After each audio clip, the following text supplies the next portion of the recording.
வணக்கம். திமுக கூட்டணியில் தற்போது இருக்கும் நடிகரும் மக்கள் நீதி மய்யத்தின் தலைவருமான கமல்ஹாசன் விரைவில் மாநிலங்களவை எம்பியாக தேர்வாக உள்ளதாக தகவல் வெளியாகி உள்ளது. இந்த நிலையில் கடந்த காலங்களில் திமுகவை குறிப்பாக அதன் தலைவர் ஸ்டாலினை மிக கடுமையாக விமர்சித்த கமல்ஹாசன் தற்போது ஸ்டாலின் தயவிலேயே மாநிலங்களவை எம்பியாக தேர்ந்தெடுக்கப்பட இருக்கும் நிலையில் இதற்காகவா டிவியை உடைத்தீர்கள் என நெட்டிசன்கள் கலாய்த்து வருகின்றனர். சமகால நடிப்பு பல்கலைக்கழகம் என்றால் அது நிச்சயம் நடிகர் கமலஹாசன் என கண்ணை மூடிக்கொண்டு கை காட்டி விடலாம். களத்தூர் கண்ணம்மாவில் தொடங்கிய அவரது திரை பயணம் நடன உதவியாளர், நடன இயக்குனர், நடிகர், இயக்குனர், தயாரிப்பாளர், வசனகர்த்தா என பல்வேறு பரிமாணங்களை தாண்டி பயணித்து வருகிறார். இந்த நிலையில் கடந்த சில வருடங்களுக்கு முன்னர் அரசியலில் குதித்தார் கமலஹாசன். சட்டமன்ற தேர்தலுக்கு முன்னதாக கட்சியை ஆரம்பித்து சில தேர்தல்களில் போட்டியிட்டு இருந்தாலும் 2021 சட்டமன்ற தேர்தலில் படுதோல்வியை சந்தித்தது மக்கள் நீதி மய்யம். சில தொகுதிகளில்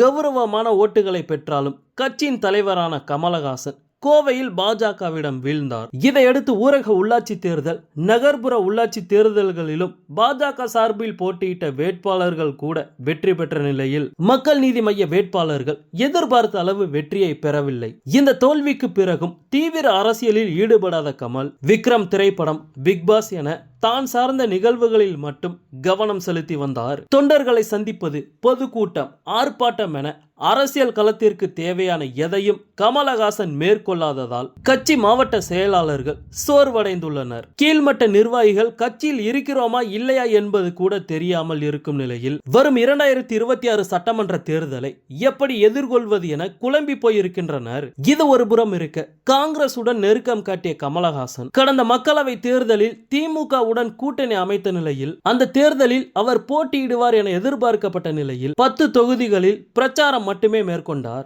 இந்த நிலையில் அப்போதைய பேச்சுவார்த்தையின்படி மக்கள் நீதி மய்யத்திற்கு மாநிலங்களவை எம்பி வழங்கப்படும் என உடன்பாடு செய்யப்பட்டிருந்தது. மக்களவை தேர்தலில் திமுக தமிழகத்தில் 39 தொகுதிகளிலும் வெற்றி பெற்றது. ஆனால் அதற்கு பிறகும் கமலஹாசன் தீவிர அரசியலில் ஈடுபடவில்லை. பொது பிரச்சனைகளில் கூட ட்விட்டர் அரசியல் செய்யவில்லை. அவருக்கு பிறகு வந்த விஜய் நாள்தோறும் தலைப்பு செய்தியாகி வரும் நிலையில் மக்கள் நீதி மய்யம் என்னவாக போகிறது என்ற குழப்பம் எழுந்தது. இந்த நிலையில்தான் ஏற்கனவே செய்து கொண்ட உடன்படிக்கையின்படி கமலஹாசன் மாநிலங்களவை எம்பியாக தேர்ந்தெடுக்கப்படுவது உறுதியாகி உள்ளது. விரைவில் அதற்கான அறிவிப்புகளும் வெளியாகலாம்.